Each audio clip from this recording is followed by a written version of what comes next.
September 2, 1945. Japan's surrender aboard the USS Missouri should have signaled the end of bloodshed, but for some, it was only the beginning. Hiroshima and Nagasaki lay in ruins, the war seemingly over in a flash of hellish atomic fire. And yet not all Japanese soldiers accepted defeat.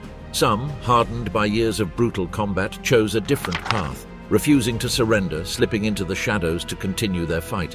What drove these men to defy the inevitable? And what fate awaited those who refused to let the war end? The price of victory. Post-war Japan reels. From its brutal failure, post-war Japan was a totally alien place for the men who served in the Imperial Japanese Army and the Imperial Japanese Navy. Before and during the Second World War, their cherished empire was powerful and held sway over the Far East. But with the devastation of the nuclear bombs and the disgraceful defeat they suffered, these men now faced immediate and thorough disarmament and disgrace. To make matters worse, many of these soldiers, some 7 million of them in total, were scattered all over the Pacific, far from their homeland. Now they awaited their further fate. They awaited the repatriation that had to be done by the Allied occupation forces, which were led by the United States General Douglas MacArthur. These soldiers had to be disarmed and demobilized in places such as the Philippines, China, Indonesia, Korea, and Taiwan. To bring these soldiers home was the priority of the Allies. However, the repatriation was logistically challenging and often chaotic too. The sheer amount of Japanese soldiers made the entire situation risky, even though the war officially ended. On mainland Japan, some 3 million soldiers, sailors, and airmen were stationed. Elsewhere in the east, there were another 4 million that had to be accounted for. The sheer scope of this work was mind-boggling and made it a prolonged and tiresome ordeal. For some Japanese soldiers who were stationed in remote areas of Southeast Asia, the true war was only becoming, as they would be hampered by limited transportation possibilities and lack of communication, unable to return to their homes. But being far from home was not the only difficulty these men had to endure, for there was also the psychological side of their predicament. Many of them had to come to terms with their empire's defeat. For them, the Japanese Empire, the Empire of the Rising Sun, was invincible. For decades, they have been indoctrinated to glorify their emperor almost as a god, and to believe that Japan was truly invincible. What is more, they were taught that defeat or surrender were deeply shameful outcomes in war, and that death in combat was a far better result. Through this, and the Japanese code of Bushido, which emphasized honor and loyalty to the emperor, these soldiers became almost brainwashed. They often resorted to suicidal banzai charges or kamikaze runs, where many died in vain simply because of their indoctrination. And now that their invincible empire was shown to be not so invincible after all, many soldiers were in a state of shock, seeing what has become of their army and their homeland, and that they were used as cannon fodder for the most part, left many soldiers disillusioned and angry, without answers and without further purpose in life. On the other hand, many soldiers refused to accept defeat and continued to fight even after the war ended, escaping into Southeast Asian jungles and remote areas, living their lives as outcasts and fugitives. Others, however, could not accept the fact that their empire was defeated and chose to take their own lives rather than face defeat. A rise from the atomic ashes, a slow reintegration into normal life. For those Japanese soldiers who returned to post-war Japan, nothing was the same anymore. They faced the new reality of a defeated Japan, a devastated and occupied nation in which nothing was the same anymore, and where changes were setting in at a rapid pace. For them, reintegration was a long and difficult path, as they virtually had to begin their lives anew. Most of their homeland was left in a state of devastation. Major Japanese cities of the time, like Nagasaki, Tokyo, and Hiroshima, now lay in ruins, almost becoming non-existent. This was due to the relentless bombing campaigns that the Allies conducted, reducing the nation into ruins. At the time, Japan still adhered to its age-old traditional building methods, where most buildings were made of wood. And when Allied B-29 bombers appeared in the skies and began dropping incendiary bombs, these buildings stood no chance. Up to 1 million civilians were killed in the wartime air raids on Japan. Tokyo itself was the primary target, however. Operation Meeting House, conducted on the night between March 9th and 10th, 1945, was centered on this city and is considered the single most destructive air raid in human history. The city was firebombed, reduced to ashes, and some 100,000 civilians killed in the process. And this is what the returning soldiers now had to face. Of course, the economy of Japan completely collapsed, and the once orderly nation was now in chaos. The men who came back to their families now found them in absolute poverty, some struggling to survive, others on the brink of death. Some soldiers, sadly, came home to ruins and ashes and all relatives killed. All of them were in the thick of it, struggling to come to terms with the new reality of life. Besides all this, the soldiers had to face a variety of added difficulties. The first was the financial burden that they became to their families. They were an additional mouth to feed in a time where food was all but gone. Jobs were scarce due to the collapsed economy, and they also had to endure the social stigma that lay upon them as they were defeated and surrendered against the rules of the Bushido Code. Yet even so, the Japanese government worked hard to bring these soldiers back into the fold and reintegrate them into civilian life once more. They did this under close supervision of the Allied occupation forces. The first major step that the government made in this regard is to issue special demobilization certificates. With one of these, a returning soldier was no longer a soldier and could obtain normal civilian jobs. But after many long years of harsh military discipline, arduous life in the field, and chaotic warfare, many men found it very hard to adapt to normal life once more.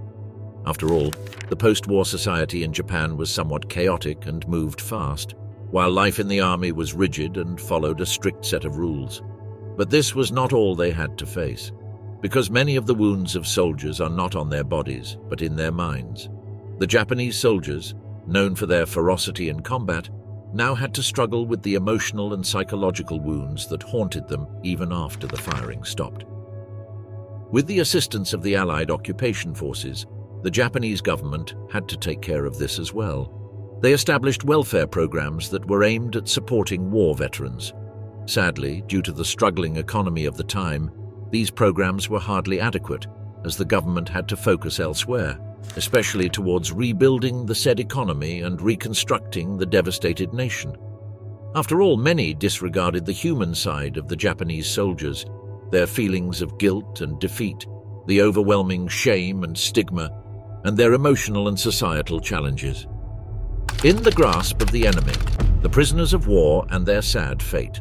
Now, even though most Japanese soldiers were encouraged to fight to the death and bring their enemies to the grave with them, not all perished in that way. Many soldiers were captured by the Allies as prisoners of war and endured different fates, depending on who their captors were. Those who had it worst were captured in the late war by the Soviet Red Army. As the defeat of the Japanese Empire became inevitable, the Soviets decided to declare war on them and invade Manchuria. During these fierce battles, they captured some 600,000 Japanese soldiers. They were subsequently sent to Siberia, where they lived in labor camps and faced with terrible conditions and back-breaking work. These men were treated brutally and endured forced labor and inhuman conditions. Sadly, it is estimated that around 60,000 of them died as a result, and most did not return to Japan until the 1950s. However, the soldiers that were captured by the Western Allies, including the United States and the United Kingdom, faced a strikingly different fate. The conditions in their captivity were often better and more humane, and they eventually got back home much sooner than those in Soviet hands, most of them by 1947. And yet, not all soldiers were from trouble with the end of the war. Many of the high-ranking officers were faced with long years of trial and imprisonment, as they have been accused of war crimes. During the war, the military of Japan committed some terrible war crimes, in particular in China and throughout Southeast Asia. These officers were tried at the International Military Tribunal for the Far East, which was held in Tokyo between 1946 and 1948. They now had to answer for atrocities such as the Bataan Death March and the Nanjing Massacre. In the end, many responsible high-ranking officers were sentenced to death or very long prison terms. For them, repatriation was not an option. The warriors of ancient Japan, the holdouts who wouldn't quit. Still, one of the most famous aspects of the post-war experience of Japanese soldiers in the Second World War were the holdouts.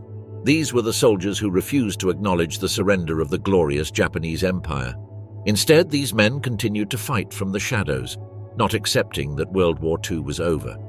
They were hidden in the remote areas of Southeast Asia, in many cases completely unaware that the war was actually finished. Usually stationed in the remotest areas of the Pacific, these soldiers had little to no communication with the central command of the army, and many of them had orders to never surrender to the enemy. Due to these circumstances, the Japanese holdouts believed that the war was still ongoing and that the Japanese Empire was still going strong. So much so that they continued to fight decades after the end of the Second World War. They resisted surrender, continued their usual wartime duties and tasks, and never faltered in their loyalty to the Japanese Emperor.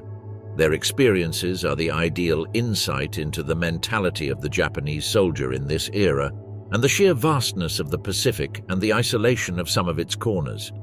The tradition of the Bushido Code of Conduct is the key reason why so many Japanese soldiers simply refused to surrender.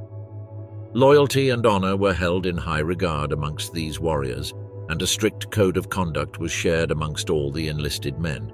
For them, sacrifice to the emperor and the homeland was the highest achievement one could make. Of course, this meant that surrender to the enemy was the utter and ultimate disgrace, a fate worse than death. By surrendering, the soldier would fail his country, his family, and all his comrades. These beliefs, paired with the isolation and the remote station of some of the soldiers, meant that the defeat of Japan simply seemed impossible, a fact that they refused to accept. To understand the Japanese holdouts, we must first understand their place in the Pacific theater of war. Many of these men were stationed on the remotest islands in the Pacific Ocean, which were occupied by Japan early in the war. However, these islands were scattered over vast distances, meaning that communication between them was poor and slow. This was especially true towards the war's end, when the Allies kept advancing rapidly, cutting many islands off from the high command. And as the Allies kept capturing one island after the other, many small Japanese garrisons were unknowingly bypassed. Subsequently, they lost all forms of communication with their command, becoming completely isolated. Dwelling in remote jungles and wilderness, these Japanese soldiers had no idea that their command no longer existed and that the war was decisively lost. And so, they continued to fight. For the glory of the rising sun, Hiroo Onoda's personal war. One of the foremost cases of post-war Japanese holdouts was Lieutenant Hiroo Onoda, who continued his fight long after the war stopped. He was an intelligence officer stationed on Lubang Island in the Philippines. This man epitomized the devotion and indoctrination of the Japanese soldiers. So loyal was he to the emperor that he waged war against his enemies for nearly 30 years and lived to tell the tale. During the war, he was part of a small unit that was stationed on the island of Lubang. Like most other soldiers at the time, he was instructed never to surrender and not to take his own life, but to fight the enemy fiercely. Hiroo Onoda took this order with great dedication. When the American forces landed on the island and captured it after fierce fighting in early 1945, many soldiers were taken captive. Onoda, however, refused to fall into enemy hands. Ordered to harry the enemy and sabotage their efforts, he withdrew into the dense jungle of the island, together with 3 of his comrades. With moderate supplies and ammo that they could carry, they were convinced that they would be able to fight the enemy from the shadows. And so they went into hiding. Soon, however, the war ended, but Onoda and his men did not know this, being hidden in the jungle. But the Allies dropped leaflets across the island, which stated that the war was over and all combat ceased. Thinking this to be enemy deception, Onoda and his men disregarded the message. They were adamant that it was an American trick, meant to lure them out of hiding. This continued for many years. More leaflets were dropped, and even family members sent them letters and photos urging them to surrender. The men refused repeatedly, always suspecting enemy trickery. And so these soldiers fought a war that was finished long ago. From the jungle, they sabotaged the villagers living on the island, considering them the enemy. They burned their stockpiles of rice, stole supplies, and even skirmished with the armed villagers or the police, all in the name of the Japanese emperor. However, over the years, the other men perished, most often from wounds sustained in these sporadic skirmishes. By the early 1970s, Hiroo Onoda was the only surviving member of his group and continued to wage guerrilla warfare. However, in 1974, this lone soldier was discovered by a Japanese traveler, Norio Suzuki. Suzuki came to Lubang specifically to find this straggling soldier. and did so after a long and arduous search. Much to his surprise, he found a man stuck in time. Hiroo Onoda still possessed a functioning Arisaka Type 99 rifle, plenty of ammunition, a traditional dagger, and still wore the World War II Japanese Army uniform that he was issued. But even after meeting this fellow countryman, Onoda refused to believe that the war was over. He gave a condition, however. If his former commanding officer, Major Yoshimi Taniguchi, was to issue the order and relieve him of his duties, then Onoda would come out of hiding. Subsequently, the authorities managed to track Taniguchi, who was now an ordinary bookseller. The man flew to Lubang Island, located Onoda once more, and formally issued him an order to cease all combat activities and return home. And so it was that on March 9, 1974, Hiroo Onoda came out of the jungle, having been in hiding for 28 years, 6 months and 8 days, 10,416 days, after Japan's surrender in 1945. Upon his return to Japan, he discovered it was a completely changed nation, almost alien to him. But he was nevertheless hailed as a national hero, and his story gained widespread media attention. The Last Samurai, Guam's Shadow Warrior.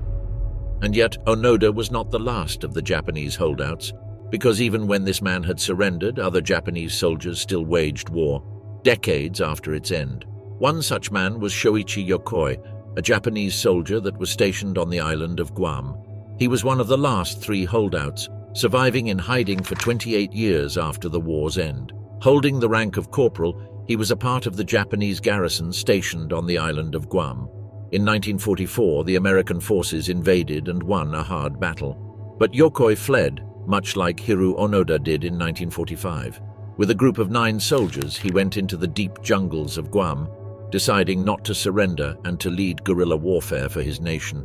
However, the men soon separated to be less inconspicuous. In time, however, only Yokoi remained on Guam, with other soldiers either surrendering or dying. And thus Yokoi lived for years all alone, refusing to give up. However, he did no guerrilla actions like Onoda did. Instead, he simply hid, living in isolation and using his survival skills. He foraged for food, lived in an underground tunnel complex, and moved during the night.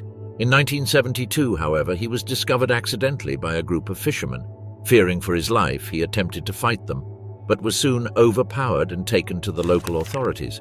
They realized that he was a Japanese holdout and concluded that he was in good overall health. Yokoi told them that he knew that the war was over since 1952, but was afraid to come out of hiding. His explanation was simple.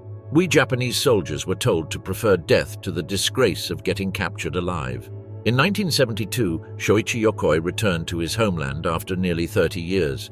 The first thing he said to the gathered press was a somber sentence: "It is with much embarrassment that I return."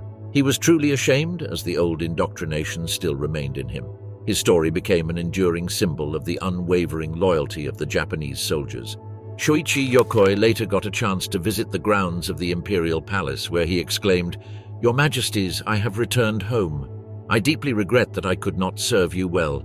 The world has certainly changed, but my determination to serve you will never change." Until the end of his life, Yokoi expressed deep regret and sadness that he was unable to fight to the very end. The very last Japanese holdout was Teruo Nakamura, who was discovered in 1974 on the island of Morotai in Indonesia. Although a Japanese soldier, Nakamura was not ethnically Japanese, but was a native of Taiwan. His camp in the remote jungles of Morotai were found by chance from air, and he was soon apprehended. Living in total isolation for nearly 30 years, Nakamura lost his knowledge of the Japanese language. Subsequently, he was repatriated to his homeland in Taiwan, where he died just 3 years later. Forged anew by war, the face of the changed Japan. The soldiers that did return to their homeland in time, however, found it wholly changed. Devastated by war and marked by changing ideals, Japan was entering a new era, an era of reconstruction of its entire character. And the role of former soldiers in this new era was very complex. Some former soldiers managed to reunite with their families and to return to fairly normal civilian life. Others, however, struggled. This is because the new Japanese government prioritized economic recovery and the establishment of a peaceful democratic society. In such a new environment, many of the former soldiers felt marginalized. After the horrific experiences of the Second World War, Japan was now becoming a pacifist nation, especially under Allied supervision. They renounced war altogether, and the military was completely disbanded. Most of the former soldiers could not come to terms with the new direction in which the nation was heading, as many still adhered to the old ways they knew. Besides this, there was a great number of veterans who returned home, and the government pensions and veteran benefits were insufficient to provide them with a normal life. Of course, Japan was now changing at a rapid pace, and was in many ways totally different from the one the soldiers left at the start of the war. This change created a big generational gap between the old and the young Japanese people. Due to this, many Japanese soldiers felt alienated from their homeland, leaving them with feelings of sadness, nostalgia, and marginalization.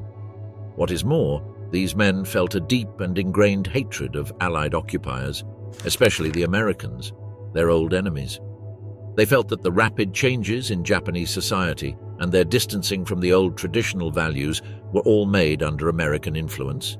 Due to all this, in many ways, the Japanese soldiers in post-war Japan were tired and broken men in desperate need of help. For many of them, the war experience was utterly brutal, marked with death, fear, and rampant suicide charges. All of this took a great psychological toll on them. In turn, many suffered from post-traumatic stress disorder. At the time, very little was known about this condition, and the soldiers had to live with it, often without help or counseling. As a result, many veterans resorted to alcoholism or completely withdrew from society, living isolated and lonely lives. For them, the trauma of war endured for decades after its end. The dark side of war, trials and tribulations of Japan's military. Alas, the Second World War brought out the worst in all combatants, including the Japanese soldiers. During the war, many atrocities were committed by the Japanese throughout Asia and the Pacific. Due to this, the post-war years in Japan were also marked by the trials of Japanese soldiers and officers, and their terrible crimes were brought to the general public. After the war ended, the Allies were quick to establish the International Military Tribunal for the Far East. These trials were held in Tokyo and were often compared with the better-known Nuremberg trials in Europe. They began in 1946 and lasted until 1946, and a total of 28 Japanese military and political leaders were indicted. These included major figures of the time, such as the Prime Minister Hideki Tojo, a key figure in Japan's expansionist policies. The trials were known for shedding light on some darker aspects of Japanese culture and their brutal crimes against innocents in occupied nations. The crimes were a combination of Japan's rigid military doctrine, their nationalism, and ideologies of racial superiority. Arguably, the most infamous war crime in the Second World War was the Nanjing Massacre, committed by the Japanese soldiers in 1937. After the Chinese city of Nanjing was captured, the Japanese troops began a vicious campaign of violence against the civilian populace. In the course of 6 weeks following the capture, Japanese troops killed between 200,000 and 300,000 people, which included civilians and prisoners of war. What is more, they committed countless rapes against civilian women. The city of Nanjing was looted and set alight, and many parts of the city were reduced to rubble. Needless to say, these events shocked the world and cemented the reputation of the Japanese soldiers to be truly merciless. Other crimes included the comfort women system, where the Imperial Army secretly abducted thousands of women from occupied nations and coerced and forced them into a system of military brothels. Here, they became sexual slaves for the soldiers and officers of the Japanese Army. All of this reflected poorly on the common Japanese soldiers in the post-war years, as it added on their already stigmatized reputation. Not only that they had to deal with the shame of defeat and the loss of their traditional values, but were also seen as criminals and merciless killers. The revival of the Eastern Sun, Japan in the modern age. But even so, they had a role to play in the revival of devastated Japan. In fact, many ex-soldiers were instrumental in Japan's economic boom that happened in the post-war years. For example, many soldiers became entrepreneurs, starting small businesses or joining the growing corporate sector in Tokyo. With plenty of experience in leadership roles during the war, they successfully utilized this experience to achieve great results in post-war endeavors. On top of that, the close-knit network of veterans and former comrades in arms allowed for plenty of business connections. allowing former soldiers to capitalize on the relationships they made during the war. With all this, the rise of veterans in Japan's business world greatly contributed to the rapid rebuild of the war-torn nation. In record time, Japan emerged as a recuperated economic powerhouse. By the 1960s, the nation was on its way to become the second largest economy in the world, and the former soldiers had a considerable part to play in that. In the post-war years, however, the legacy of the soldiers and their efforts during the war were received with mixed and complex feelings. Their role in the war and the nation's overwhelming sense of guilt made for a complicated relationship. One of the more controversial aspects of this post-war experience and the remembrance of war was the Yasukuni Shrine in Tokyo. Here, the souls of Japan's dead were commemorated in several wars of the past, including the Second World War. However, the names listed on the shrine included convicted war criminals as well. This led to significant controversy and became a symbol of Japan's troubled relationship with its wartime past. Nevertheless, the Yasukuni Shrine was a place where the Japanese people could honor their dead and all those who fell for their homeland. In the years after the Second World War, many surviving Japanese soldiers visited the place, paying homage to their comrades who never came back from the theaters of war. In the decades since the war, Japan has made efforts to reconcile with its former enemies and the countries it occupied. These efforts have included formal apologies from Japanese leaders, as well as compensation for some of the victims of Japan's wartime actions. However, these gestures have not always been sufficient to heal the wounds of the past, particularly in countries like China and South Korea, where memories of Japanese atrocities remain deeply ingrained. Within Japan, the memory of the war has also been a subject of controversy, with different factions advocating for different interpretations of Japan's wartime actions. While some have sought to emphasize Japan's victimhood in the war, particularly in relation to the atomic bombings of Hiroshima and Nagasaki, others have called for greater acknowledgement of Japan's responsibility for the suffering it caused in Asia. Servants of the Emperor, the fate of a simple soldier. Ultimately, the common Japanese soldier endured a harsh fate that reflected the worst aspects of World War II. The Pacific Theater, where Japan was the foremost combatant, was noted for the ferocity and brutality that the men had to endure, and through this maelstrom of war, the Japanese soldier arose as a tragic anti-hero, devout, honorable, ferocious, and merciless. So much so that many Allied soldiers learned to admire these men and their unshakable loyalty to the Emperor, noting that they are a tough enemy who would never surrender. And yet, all this devotion and honor was ultimately in vain. The Japan of the post-war years no longer recognized them, so the Japanese soldier returned, beaten and bloodied, to a home that was rising from the ruins, new and alien. Long gone were the days of Bushido, of the Empire of the Rising Sun, and the veneration of the one and only Emperor. What remained were bruised men, their minds and souls filled with the horrors of war, who had no home and no place in which to fit. Their memories were all that they had to connect them with the past.